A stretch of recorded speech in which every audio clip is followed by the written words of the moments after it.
दोस्तों, आज से हम लोग छत्तीसगढ़ के महान विभूतियों के बारे में बात करेंगे एवरी संडे को।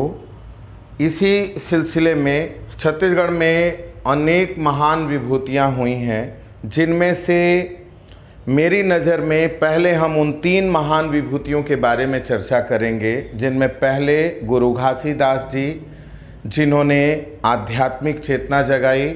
दूसरे जो अंग्रेज़ों से मुक्ति संग्राम में भूमिका दी, बल्कि बलिदान भी हुए, वीर नारायण सिंह।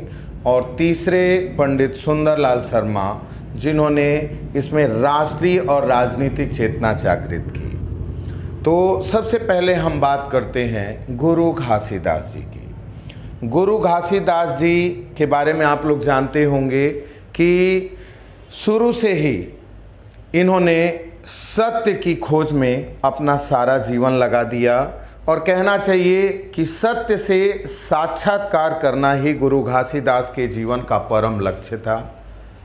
गुरु घासीदास जी ने सतनाम पंथ की स्थापना की। सत्य से सतनाम बना था। अब हम यहाँ बात करते हैं कि सतनाम पंथ का उदय कैसे हुआ। तो इसके बारे में पर्याप्त जानकारी नहीं मिलती है, लेकिन हाँ, इतना ज़रूर कहा जा सकता है कि सतनाम पंथ के उदय में बौद्ध धर्म, जैन धर्म, सिख धर्म, निर्गुण और सूफी, इन सब का खासा प्रभाव दिखाई देता है। इन सभी का इसमें कहीं न कहीं योगदान रहा है। अब अगर हम देखें तो पूरे भारत में सतनामियों की 4 प्रमुख शाखाएं थीं। जो पहली शाखा थी मेवाती शाखा, दूसरी नारनौल शाखा, तीसरा कोटमी शाखा और चौथा छत्तीसगढ़ी शाखा। तो छत्तीसगढ़ी शाखा के बारे में हम बात करते हैं। छत्तीसगढ़ी शाखा के बात करें तो छत्तीसगढ़ में 3 घासीदास हुए, जिनमें सबसे पहले थे संत घासीदास, जो मंडला जिले के बिछिया गांव में उनका जन्म हुआ था। वो कबीर पंथी थे, जो अब एमपी में है।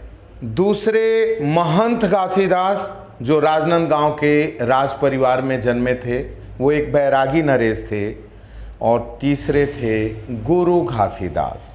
गुरु घासीदास जी का जन्म 18 दिसंबर 1756 को बलौदाबाजार जिले में गिरौदपुरी गांव में हुआ था। इनके पिता महमूदास, जो कि एक निर्धन परिवार से थे, और माता अमरौतीन थीं।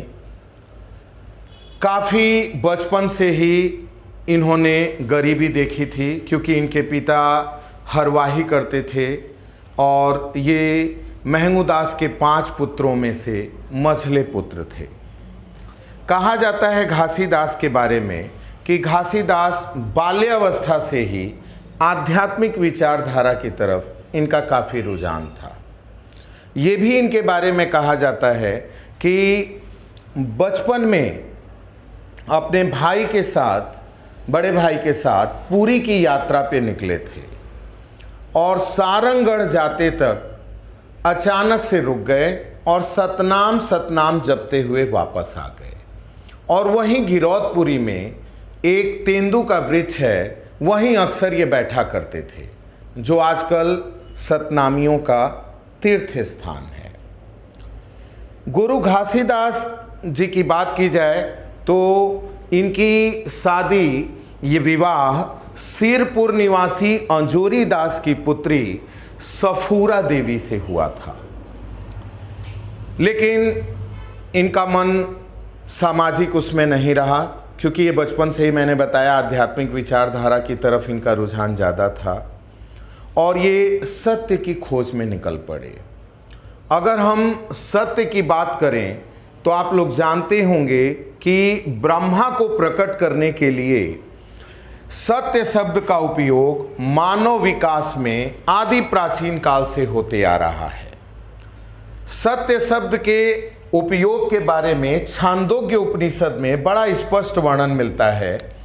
सत्य शब्द स, त और य 3 अक्षर से मिलकर बना है, जिसमें स वर्ण का अर्थ होता है, स वर्ण का अर्थ होता है अमृत और त वर्ण का अर्थ होता है मत्यम यानी कि मृत्यु और य वर्ण का अर्थ होता है नियमन।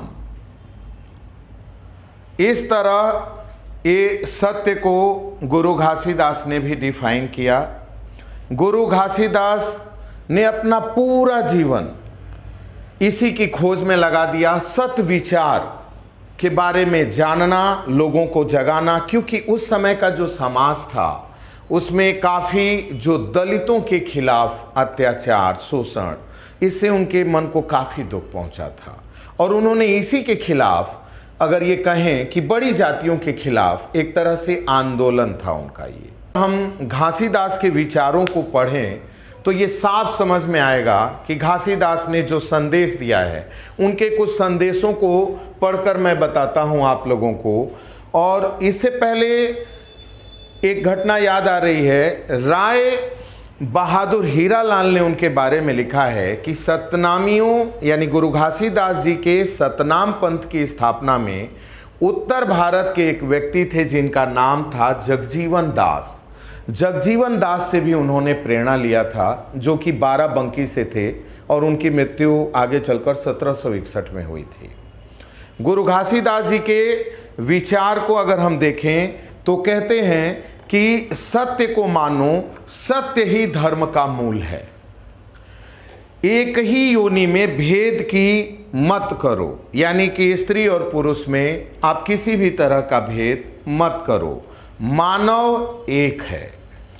सत्य, अहिंसा, प्रेम, करुणा, दया आदि सदाचरण को धारण कीजिए। हिंसा मत कीजिए, मूर्ति पूजा बिल्कुल मत कीजिए, नशे का सेवन मत कीजिए, ब्रह्मचर्य को धारण कीजिए, आत्मबल पे जोर दीजिए, स्वयं को पहचानने की कोशिश कीजिए, मांस भक्षण मत कीजिए, शाम को खेतों में हल मत जोतिए, जीवन को संयमी बनाइए, जीव आत्मा को पहचानने की कोशिश कीजिए, उन्हें दुख किसी प्रकार का मत दीजिए, धर्म सभी धर्म का आदर कीजिए और किसी की मजबूरी का लाभ मत उठाइए। यानी दुनिया के जितने भी लगभग सद्विचार हैं सभी को गुरु घासीदास जी ने अपनाने पर जोर दिया। और यही कारण है कि जो सतनाम पंथ है, जो सतनाम पंथ ये विश्व में कहा जाए तो अलग से उभर कर इनकी विशेषता दिखाई देती है। खासकर हम इसकी जब बात करें तो सारे धर्मों की विशेषता को अगर कंक्लूजन रूप में निकाल कर बात करने की कोशिश करें तो हम साफ साफ ये देख सकते हैं कि भारत में सामाजिक विकास के इतिहास में सतनामियों का स्थान काफी प्राचीन और गौरवशाली रहा है। वह अपने ज्ञानमय प्रकाश से पथ भ्रष्ट करने वाले निरंतर सभी लोगों को सही राह दिखाने की कोशिश की है। और निसंदेह जब दुनिया आपस में लड़ाई, मारपीट, हिंसा में उलझी हुई थी, तब भी ये विश्व को एक सही संदेश शांति का, अहिंसा का देने की कोशिश की। और इस तरह इनका इतिहास काफ़ी गौरवशाली रहा है और आगे भी इसी तरह से ये समाज को ये संदेश देते रहेंगे। और वैसे भी अगर आप देखिए तो सभी धर्मों में कहीं ना कहीं सत्य की ही बात की गई है। अशोक के धम्म की बात करें तो भी सत्य की खोज है, अकबर के दीन इलाही की बात करें तो भी सत्य की ही बात की जाती है। अगर सभी धर्मों को समग्र रूप से संक्षिप्त रूप में अगर देखें तो सभी ने कहीं ना कहीं सत्य पे बहुत जोर दिया है। क्यों? क्योंकि सत्य अपने आप में ही पूर्ण है। और इन्हीं की याद में गिरौदपुरी में 2007-8 में जैत खाम बनाया गया है। इसके बारे में आप लोग सब जानते होंगे। इसकी खास विशेषता ये है कि ये कुतुब मीनार से भी ऊंचा है। जैद खाम की जो टोटल ऊंचाई है ये 77 मीटर है और 243 फीट, जबकि कुतुब मीनार की ऊंचाई 72.5 मीटर है जो कि 237 फीट है।